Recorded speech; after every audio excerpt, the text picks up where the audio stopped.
Hi, and welcome to Top Dice. I'm Aid, one of the usual presenters, and with me I've got Chris as a special guest. Hi, Chris. Hi there. Nice to see you, Adrian. Yeah, it's good to sort of catch up with you finally. Now, I believe you've got a Kickstarter that's actually currently live. Do you want to tell us a bit about this one? This is something a bit special.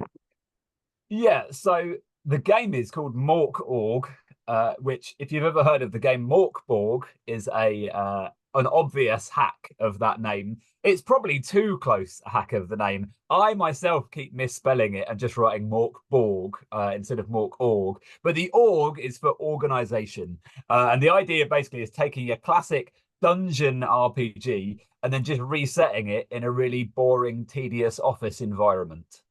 So they're kind of and the juxtaposition of like the real boringness of having to sit in a 4 hour meeting that could have just been an email, and then you get back to your desk and your desk has been set on fire by the demon that lives in your drawer. Like this kind of weird thing of actually, even though that's happened, the thing you're probably more annoyed about is the 4 hour meeting than the demon that lives in the drawer. So yeah. Yeah, that's it. And especially as I'm putting you through this meeting now to actually talk about it as well. So there you go. I hope there's no demons in your drawers at the moment. I think they'd be too trapped under all of the bits of packaging and stuff that are floating around my office to actually do any damage.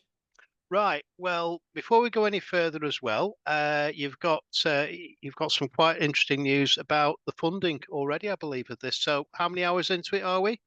We are 3.5 hours into it. We started at 3 o'clock and we are at £3,200 funded, and the target was 3,000. So Boom! we have exceeded it.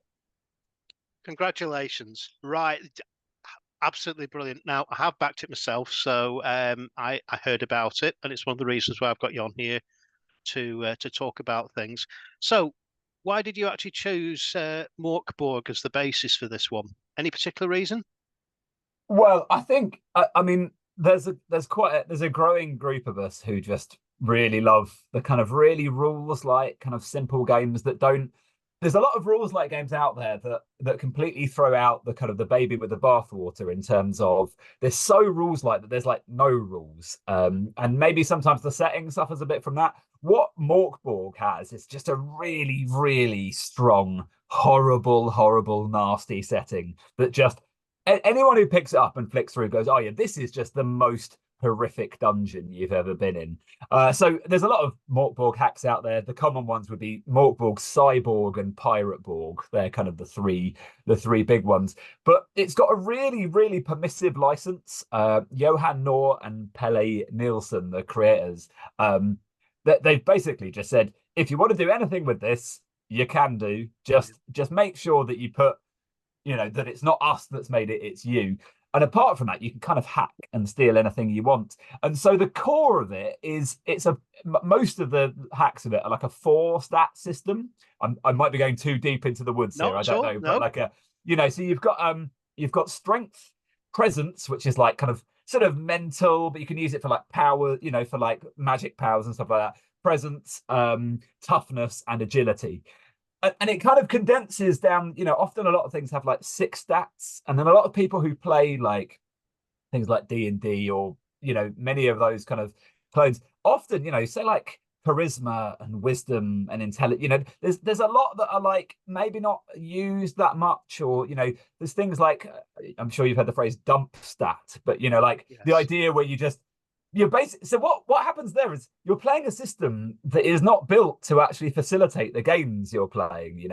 And so Mortborg, it really hacks a lot of that out of the way. Combat is super fast as well, so you either roll to attack, or you're rolling to defend. So the NPCs don't roll to attack.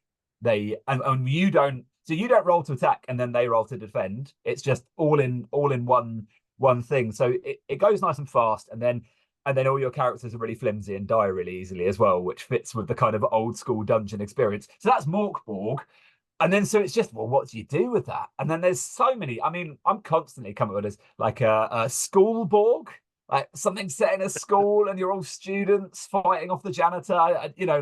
Like and what it lets you do is you put a really heavy theme on top, and then you've got some rock solid but simple mechanics underneath, and it just works. So what I've done with MORK ORG, the bit of mechanics that I've really enjoyed, I've taken the same 4-stat system, so whatever it was, strength, toughness, all of that, and then I've added an extra stat, which is your skill. So name a job in an office. Adrian, can you name a job in an office? Yeah, receptionist. There you go. Receptionist. Fantastic. Okay, so receptionist would be your class or whatever. I mean, there's no real kind of mechanical things to your class except for you have a skill. So we'd have to work out what the skill would be for a receptionist, presumably like greeting people or like welcoming people. So that would be your skill, and it would have the same, you'd create that stat in the same way as you'd create any of the other stats. So they end up being from -3 to +3, and then you're adding that to your D20 roll. So say you end up being a -2 at welcoming people, which is already kind of funny. So you're a receptionist who has this specific skill, and they are specifically worse than someone who basically doesn't even have the skill. So that's immediately, yes. You are, computer says no, like as exactly. Exactly. So it's perfect. But then the stat has a specialization. And so I haven't necessarily, I think we haven't written the one for receptionist. I haven't got it in front of me. But let's say, so the intern one's an easy one. The intern's skill is sucking up. Okay. And then the specialization under that, there's a D6 roll when you're creating your character, but I think some of them are fetching coffee, making copies, running errands. And that specialization, you double the skill. Okay. So and it might sound this is all a bit complicated, but you've only got 4 stats, which are like +1, 0, +1, -1, and then you've got your skill of -2. So you're -2 at sucking up, but then you double that for your specialization. So you might then create a character whose specialization is making coffee, and they're getting a -4 every time they try to make coffee. And you're rolling on a D20, and you're trying to get a 12 usually. So you're going from most of the time you or like half the time you pass to but the thing is for role play is the bit where you're like, okay, so what am I going to do? You're just going to be like, what I'm going to do in this situation when like a vampire attacks me is I'm going to try and make some coffee. Like, what it does is it encourages some maybe slightly one-dimensional, but like really thematic kind of, and you just know you're just going to get players who like their mark of success in a campaign where they've basically gone into a dungeon and fought monsters is the one time they made coffee successfully. Like, well, do you know what? It's straight away. I think you've actually sort of sold it out there. So you've actually hit the mark now with it. What's the next step? So we've got a whole range of stretch goals that are coming out. It's running a Kickstarter is a weird one because you don't want to promise that you're going to do everything and then miss the mark, but you don't want to trap stuff behind we need to get a stretch goal to achieve this. You don't want to put them behind like a false barrier that then means maybe you can't achieve that. So the way we've approached it, really, we've got lots of brilliant contributors who are going to do things, and a lot of them we've got them on board to do one thing, but it can become 2 things if we get enough money, so as in like we've asked them to do a double page, but actually it could be 4 pages if we get enough money. So that's a way we've kind of come around it. And then there's just a few fun little ideas that we've got tacked in there. We're probably going to add in solo rules because solos become very popular. It's an interesting one though because MORK BORG already has some pretty solid solo rules. There's an add-on called Solitary Defilement, which is a great name, but that basically you can use that for any MORK BORG hack to run it. So I'm not sure whether or not we'll add that in as a bonus zine to go with it, or we haven't nailed it down yet. I think what we'll see is how the next 24 hours go on the campaign, and see if it looks like we're heading towards sort of £20,000, then I don't think we'll get there overnight, but if it looks like we're heading in that kind of direction, that gives us a little bit extra time and money to kind of play with some of those ideas a bit more. But yes, we've got lots of ideas. We just don't want to do too much, like Yeah. sometimes you can. Everyone I know who's run big Kickstarter campaigns, like if I look up on the shelf behind me, I don't know if you've seen Salvage Union. I'm going to grab Salvage Union. Go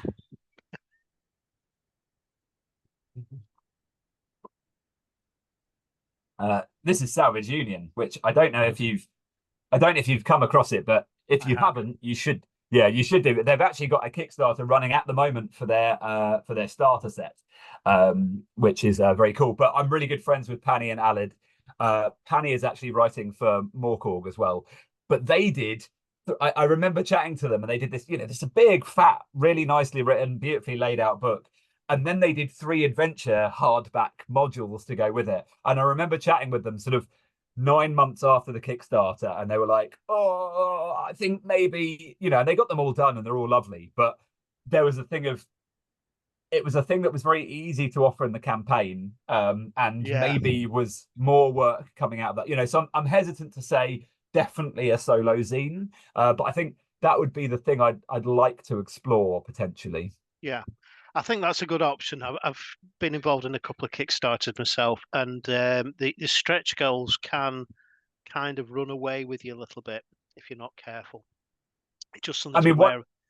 One thing I definitely want to add in is a name badge, as in you're gonna like, need that.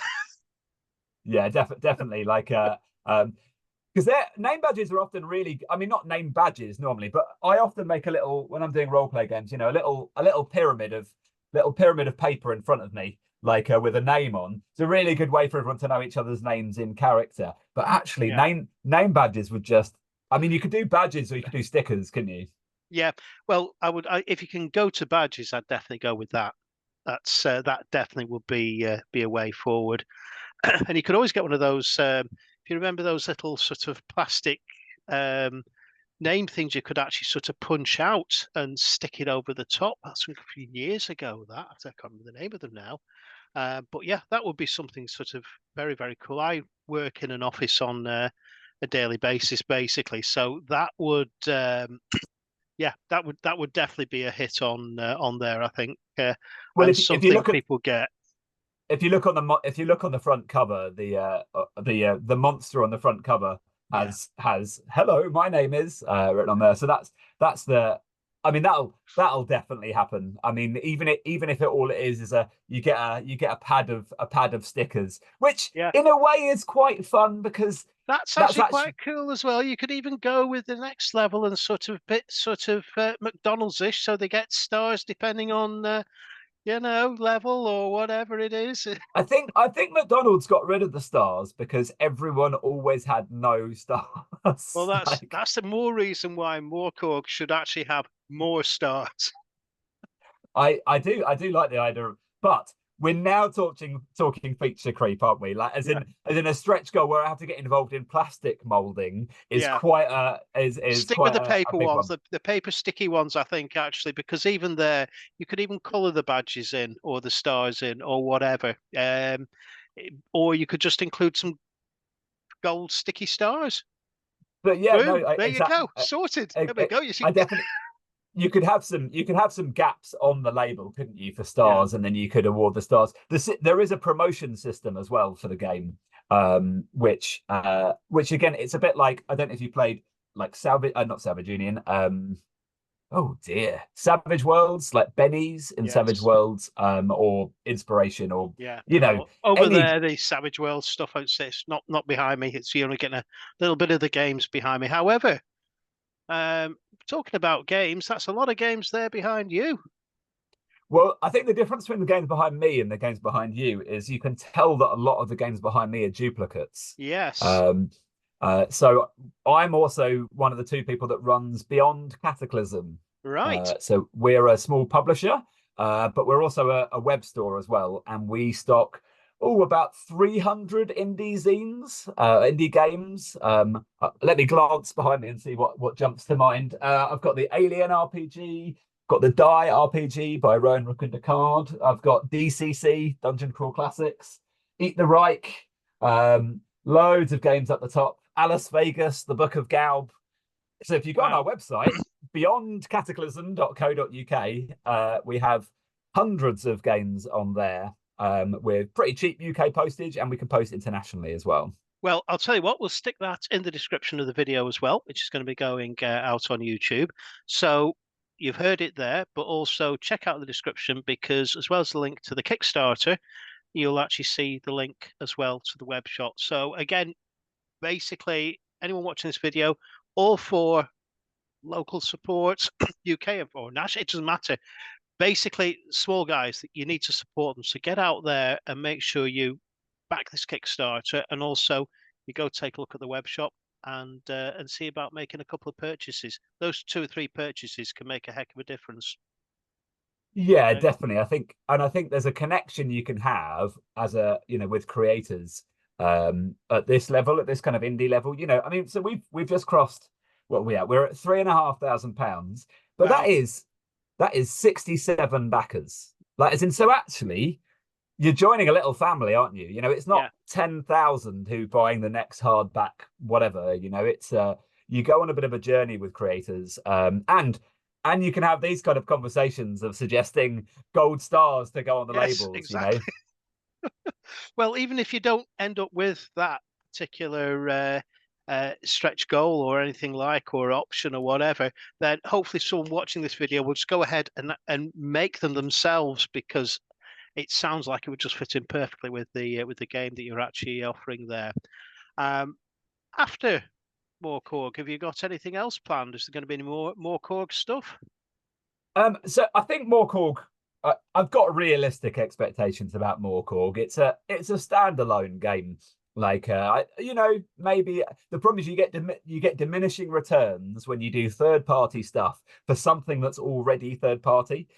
So as in, add-ons for MORK BORG, great. We sell loads of them. They go down really well. But add-ons for an add-on of MORK BORG, you've got to be really successful to manage that. The next thing we've got planned is so our last one of our last Kickstarters that did really well was called Lucky for None, which is a comedy horror solo journaling role play game, but it also works for group play as well. But the thing that makes it stand out is it uses let me see if I can get to the camera with that. It uses a 13-sided dice. 13-sided dice. Wow. Okay. You don't see many of those in your local dice shop. No, you don't. So basically, if you want a 13-sided dice, you have to buy this game, then just chuck the game in the bin, and you get to keep the dice. But Great marketing. Well, I use that all the time at the store. Yeah. Like because we go to most of the big gaming cons we go to with Beyond Cataclysm, and so that's a common line that I use. What we're planning is Lucky for None in space. That'll be coming to Kickstarter at some point, and that's a much smaller, quicker, easier project than MORK ORG. Like, some projects I get ready before I go to Kickstarter, and some I use Kickstarter to fund the project. So Lucky for None in space, that'll be ready for printing when it goes to Kickstarter. So that'll be about raising awareness and stuff like that. But it'll be a lot of fun, because it's just it's a ridiculous spiral of the game where everything definitely gets worse. If you roll low, it's bad, and if you roll high, and then if you roll in the middle of the scale, then you're just doing all right. So really, your options are terrible, sort of all right, back up to terrible. So it's fun. Sound like my sort of odds, those. Well, I'd hope that you'd come back and talk to us about that one when it comes out as well, and we'll Absolutely. get that actually out there. Right, okay, so we know a bit about the game, we know a bit about the Kickstarter, we know quite a bit now about as well what you're doing behind you there with those books.